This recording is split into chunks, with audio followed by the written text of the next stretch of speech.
In this video tutorial, we will show you how to use the Ring silent switch found on the side of your iPhone device.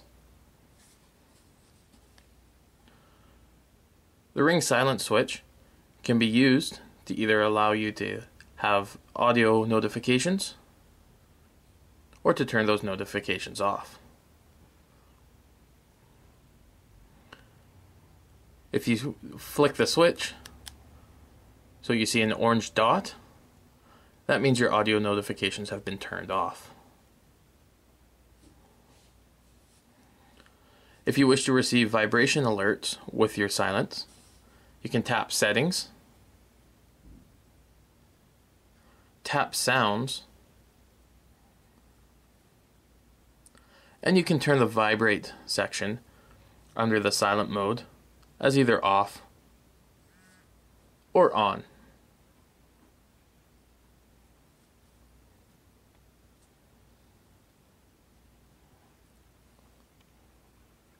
This is important to note because if you accidentally have your vibrate turned on to off